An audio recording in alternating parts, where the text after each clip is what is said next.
Good evening. This is Defacto Review, a weekly analysis of Mongolia's latest political, economic, and social issues by economist and columnist Mr. Jarasang. Good evening. And I'll be your host, Tikshirult. Today's topics are the ongoing protests against coal theft, the list of names that was released by the anti-corruption agency, and the issue of mineral royalties and how it's affecting Mongolia's economy.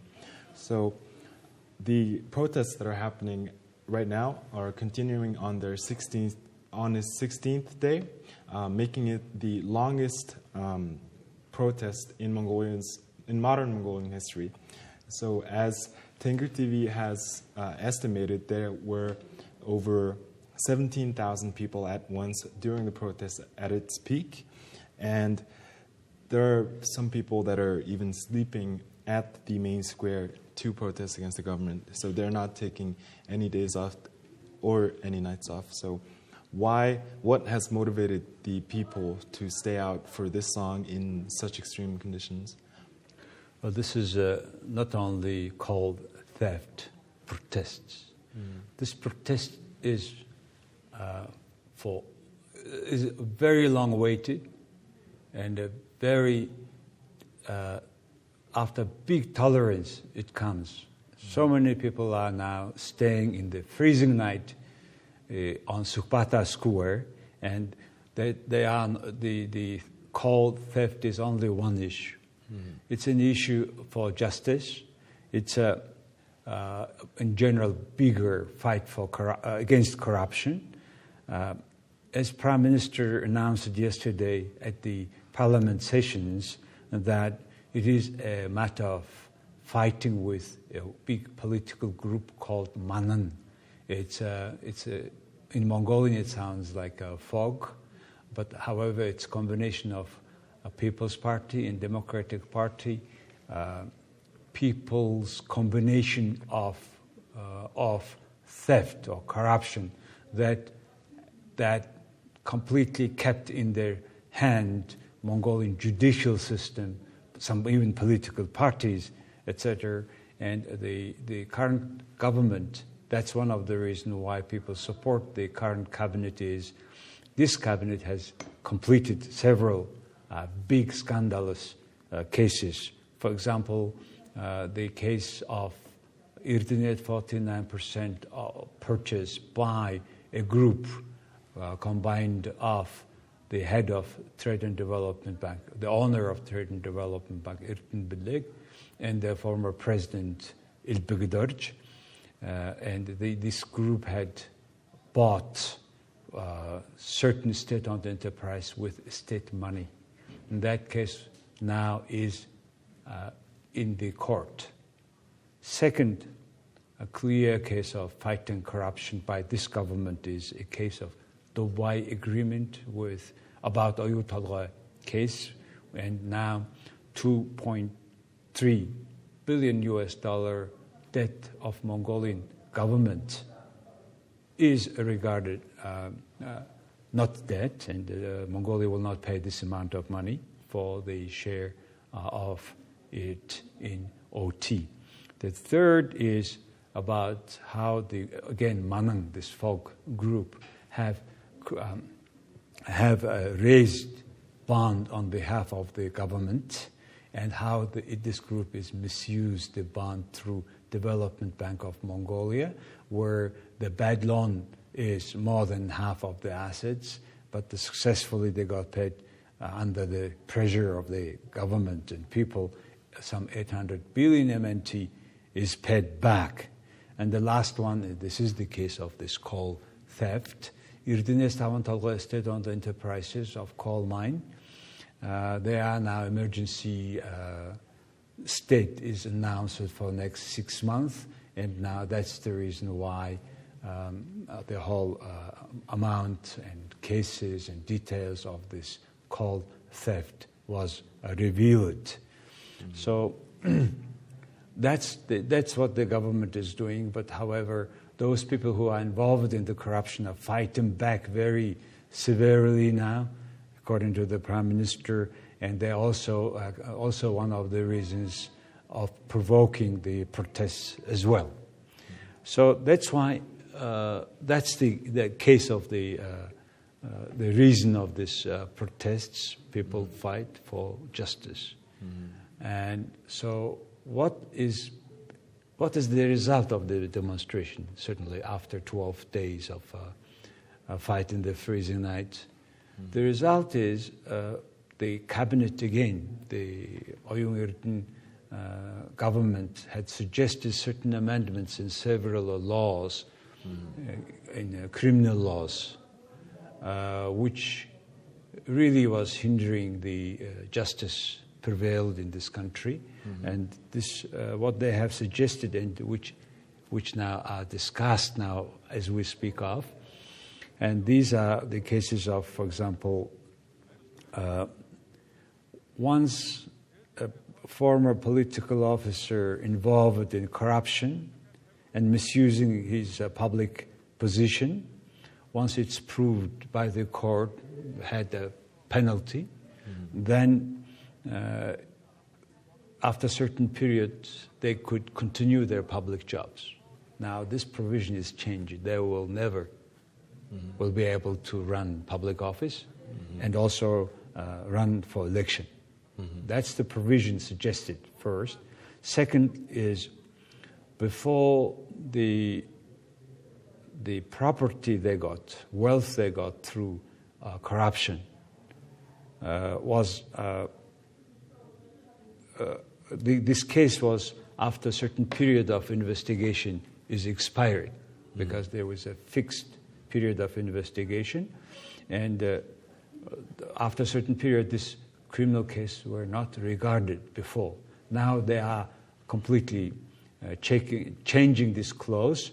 Now it will not be anymore that case of expiration of the period, and the income or wealth or property they have earned or got through the corruption will be confiscated as state property. The third, and it's a very important case, it is provision number 22 in our criminal law, that once a criminal had,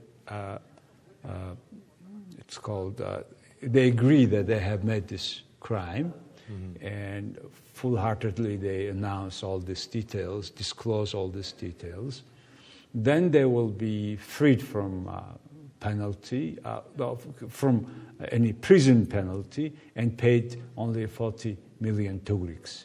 This was the case through which many former politicians have saved their property, taken through corruption.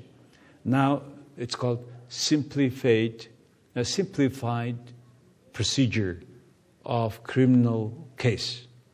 Now it will be deleted from the law, and that will make a complete changes in the case of public property theft in the country. The last one is the maximum penalty prison period was 5 to 12 years for public officer corruption. Now it will be 12 to 30 years, way extended that penalty for corrupt officials, former officials. These are 4 changes the cabinet suggested to the parliament, and Prime Minister made a speech. And as we discuss, as we talk about that now, these changes are discussed at the parliament, and hopefully it will be approved. And at least the people will see who is not approving, who has another argument.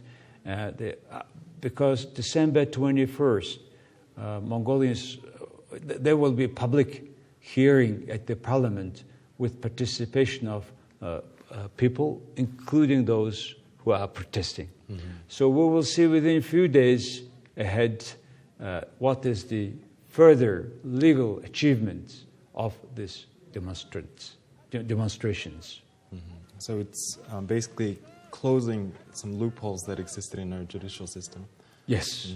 And will they be able to, what's the timeline on this issue?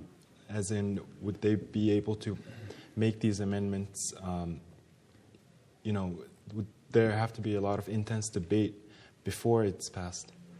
Well, this People's Party has 62 seats out of 76. And the person who is the head of the cabinet, the prime minister, is a head of the political party. And my hope is it will be succeeding faster than one would expect.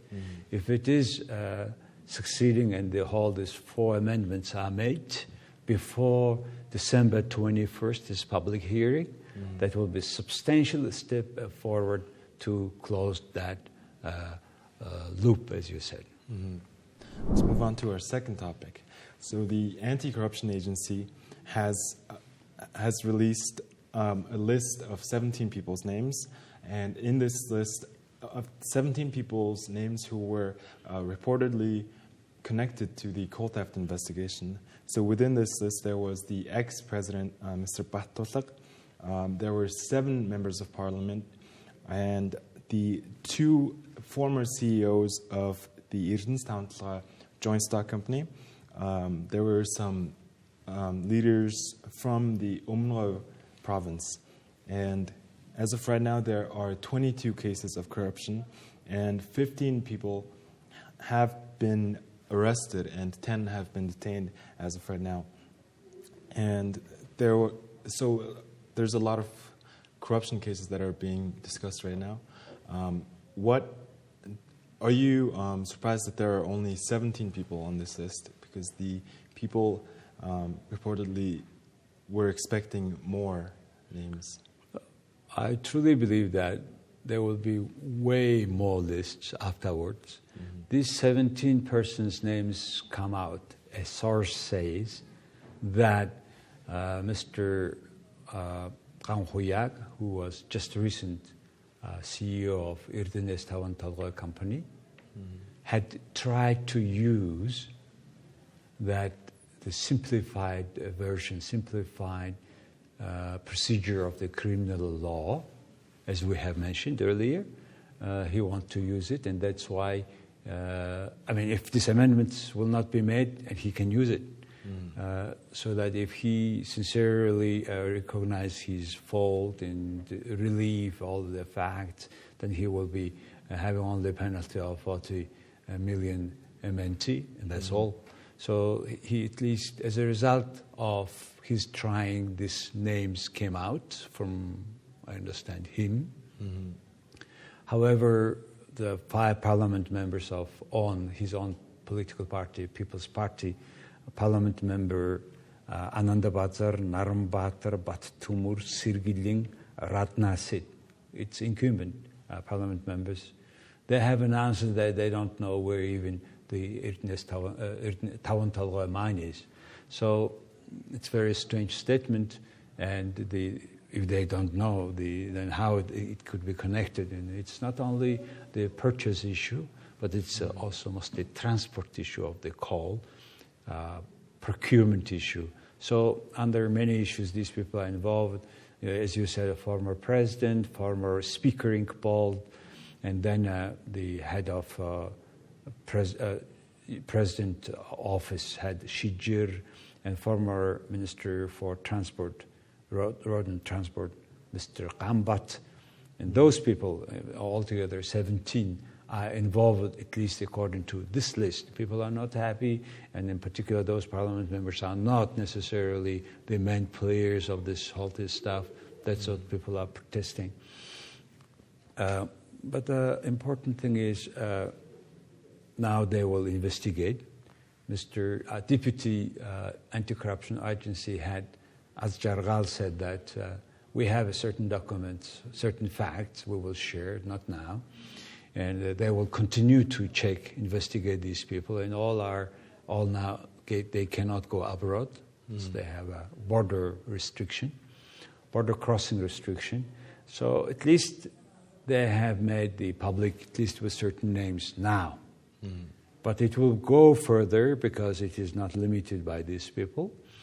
And so now people are demanding, for example, these big off-take agreements related officials, owners of the company, like with the Body International, Baisqala, who is the head of who is owner of the Column Bank, but international, and it's his connection with Mr. President Batolga, etc. So now big names coming, and finally people are digging down deeper, and hopefully at the end the truth should come out, and nobody should be a victim of all this, say, without fact. And it is not that the Kanhoyag or whoever, it is the only court who will decide who is exactly at fault. So before that, we cannot say that these people are the criminals. Cannot say that. How about the 7 members of parliament that are on this list, as they have political immunity? So that's a good point. Would they have to have their immunity suspended for them to be investigated? That's one of the big reasons in Mongolia when the parliament member have this immunity. By the way, in many countries, in the Scandinavian countries, there is not such understanding or terms of immunity. Nobody is immune from the justice. Law is serving everybody this equal way. That's why there will be discussions at the parliament about the immunity, but I don't think they will decide they will rid of their immunity. So bigger, I think it's the second stage of this whole fight. Today, these 4 amendments we have talked in the criminal law to be approved. Then the second one is to be, in particular, for the next election, we expect quite much constitutional amendments, which will be more clear Mongolian legal system, the state system, into more parliamentarian rather than the presidential or semi-presidential power. So we do expect this kind of ripping off this status of immunity. Let's move on to our final topic for this week. So the issue of taxing mineral use, or also known as royalty, is a topic that has been, a part of a lot of discourse at this moment. So what exactly is a mineral royalty, and what role does it play in for the economy? Well, royalty is a very important issue for minerally rich country. It meaning that whatever you produce from your final products, the certain amount of percent of that proceeds of that mineral sales, the state is taken as a royalty. In case of America, the owner of the land is getting that. In Mongolia, the land is owned by people and controlled by the state. So the state is taking their royalty on the name of the people. In case of coal, that royalty is from 3 to 5%, quite competitive rate, because in some countries it could be up to 10%, etc. So in Mongolian case, you produce coal and you pay. In particular, for example, let's say Irtnis Tavantalga, they produce a certain amount of coal and sell it, and they should have 5% to the state. But what's happening is now, since 2014, there's 2 systems. One is at the site of deposit, they sell it. At the same time, in Australia, for example, they sell it, the price from which they pay royalty is the final price, export price. It's a seaborne price in Australia.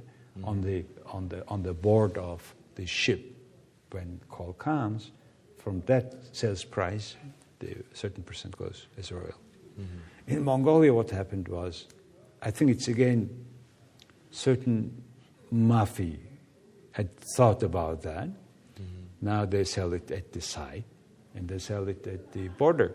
Completely different price. And nowadays, even 50%, $400. $60, $400. So the state now supposedly to have it from this, but however, how he can sell, because it's from producer, how he can pay 30% of the $400, while he sold it at $60 per ton. So as a result, the state made special resolution in July 2021, in which they said that they will use for royalty case the price. They said the bench price, and that price is the price when Chinese partner buys the coal at the border, which is impossible for the producer to pay. So as a result, they have made certain regulations, the government resolution, and 30% out of that price you have to pay. Even 5% they pay from that amount, it is becoming like not 5%, but 30% of the price. With that price and that royalty, the company cannot pay it. So that's why the all coal producers have complained. They have given the government to administrative court. So let's see what is the result. However, for example, Erdenes Tavan Talga, the state-owned mine, for the coal transport, there are many other companies with 25,000 trucks, while it can be done only with 1,000 trucks, which, for example, Energy Resources, next the private coal company, they use only 1,000 trucks, and they dig and they produce coal, they put on their own trucks, they go to the border, and even sometimes they sell it to the east coast of China, and from that price they pay royalty. So again, it is designed so that the whole people, particular many parliament members here involved, they are involved in transportation scheme. According to the facts, many of them have thousands, hundreds of trucks, which the transportation is making way more money than coal itself, coal producer. So that's one of the reasons of this having this coal theft, so many thousand trucks moving in the country, creating big environmental problem. This has been it for this week's Defacto Review. We've delivered the 3 most important topics that are happening in our political and economic spheres here in Mongolia. Thank you. Thank you very much for watching us. We try to share with you, in particular these days, all problems related to, all issues related to this demonstration outside of Ulaanbaatar, outside of State Palace on Sukbata Square, and we try to share with you what is the reason behind, what is new progress in this regard, what the state is doing to meet the demands of protesters. Thank you very much for watching us.